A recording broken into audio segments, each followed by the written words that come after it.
COVID-19 and forbearance is all. Well, today what we're going to talk about is forbearance or mortgage forbearance explained for you as the homeowner.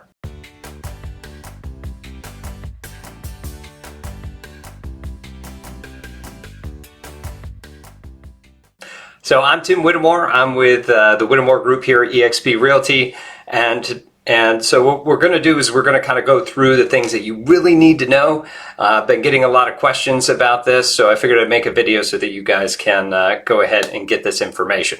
Again, if you like this information or need more, please do continue to give me comments, reach out to us, and we'll keep going. So let's jump right into this. What we had was the CARES Act, federally mandated CARES Act, actually came out in March of this year. And what it originally came out with, that it was 90 days or 3 months worth of forbearance. Now, and that was just for federally owned and backed mortgages. So what is that? That's Fannie Mae, Freddie Mac, those sort of things. Now, other mortgage companies did follow suit in following the the federal mandate and decide, yes, this is a good thing. Let's go ahead and do that as well. Now, that also came around to now from the initial 90 days up to 180 days, so 6 months. And now we just saw just a little bit ago that you can even extend at that 6 months to get up to a year. So another 180 days. Big thing here, and I'm going to mention it a couple of times, if you're interested in this, you have to apply. It's not automatic. It is not automatic. Even though the CARES Act did go ahead and make the student loans automatic, that doesn't work for mortgages, okay? What you have to do is you're going to have to prove your hardship for an extension and to even apply. You have to go ahead and apply in order to get this. Know that forbearance is just pushing off your payments to pay at a later date. This is not mortgage loan forgiveness. It's not like you're going to get a year free and it's going to reduce your mortgage. It doesn't work that way. All right, the bank's got to get their money. So it is not mortgage forgiveness if you get anything from this video. However, just know that each of the mortgage company and service providers, they do have other options as well. So make sure that you check with your lender to see what they have and they offer for you. Now, there are some problems, and we're going to kind of explain a little bit of what that could mean.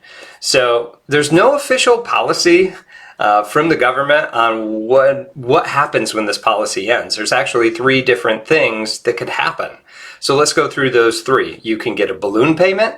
You can do a reduction over a period of 12 months, and you can pause payments and then tack it to the back end of your loan.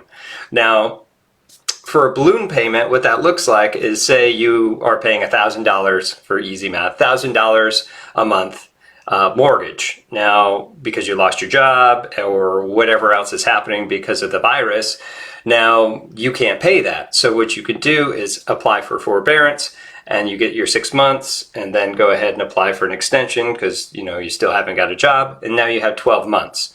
Now at the end of the 12 months, what they're going to do is charge you all those other payments that you didn't make before all at one time. So now you have a $12,000 bill that you're going to have to pay in a year. So that's something to keep in the back of your head, all right?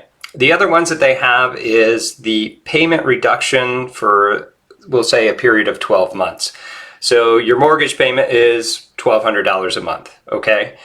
What they could do is they can take 50% of that, and that way for the next 12 months, you're only going to pay $600 for your mortgage. Pretty sweet, right? Well, in the next preceding 12 months after this is over, that other $600 is going to be tacked on to your original mortgage payment. So it was, what, $1,200 plus that $600 that you deferred. So now you're going to have a mortgage payment of $1,800 for the next 12 months after that. So the next part is the pause payment, and what that's going to do is they're just going to pause for the period of however long it is, 6 to 12 months, and then what they're going to do is they're just going to tack the other payments on for another year. So essentially, if you think about it this way, you're going to have, instead of a 30-year mortgage, a 31-year mortgage. Now that may seem pretty nice, but think about it. The longer that this goes on, the higher amount of interest that you're going to pay. And definitely talk to a mortgage loan professional in order to get the actual statistics on that, because I'm sure it's pretty high. All right, so let's talk about actually applying for it. You have to ask for it. Again, ask for it. It doesn't happen automatically. A couple of steps that you need to go with. First is to figure out which company services the mortgage. It's not necessarily the one that you went through the mortgage loan process with. That bank usually sells it to a secondary market. So find out who actually is servicing it. It's whoever you're making payments to, that's who's got it. Research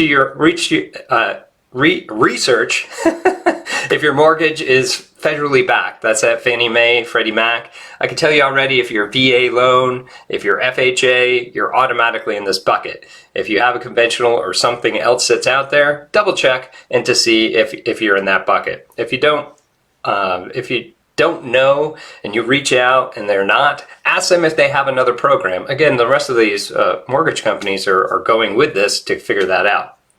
All right, reach out to those mortgage companies, the lenders or servicers, and then tell them about your hardship. Let them know, hey, I lost my job. I can't pay because X, Y, and Z, and explain that to them. Biggest thing, one of the biggest thing out of this too, is ask what happens when the forbearance period ends. Is it a balloon payment? Are they going to tack it on to the end? You know, are they going to show up with the mob? Like, what's going on? Like, make sure that you figure that out, all right? Make sure, again, to document everything. There is so much going on right now that things can get lost in the files. So when you finally get done talking to the representative for your bank, make sure it's documented. Make sure that you go ahead and get that in writing to say, yes, this is a specific arrangement. Make sure that it's at least signed or at least dated and recorded, so in writing. And hopefully, if you can get it signed, even better. So other questions with this is this going to affect my credit if I do forbearance? Is this going to tank my credit? Honestly, no. As long as it's for the COVID-19, that's what your reason for the forbearance, it's not going to affect your credit in a minimal way, okay? However, if you have pre-existing things that may have affected your credit prior to asking for forbearance, that may affect it, but I would talk to the bank and maybe your CPA to figure that out entirely. Okay, bottom line, if you can keep making your payments, make your payments. It's going to be one heck of a lot easier to, when this whole thing calms down and everybody goes back to normal life, that you don't have to worry about paying 12 months of back pay. So if you can, please do, because it's really going to suck if you've got a balloon payment of $12,000 or more at the end of the year or whenever your period ends. Deal with it now if you can deal with it now. If not, take advantage of this program, but anticipate the future so that you don't, get into a position where you owe a whole lot of money and have to liquidate your asset, aka sell your house, in order to get out of that. However, if you do, I know some people that can help.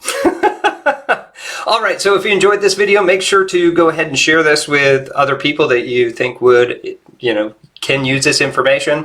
If you want some more, make sure to subscribe, comment, like everything that we do. We have this coming out once a week. Again, I'm Tim Whittemore with eXp Realty, and we'll see you in the next video. Take care.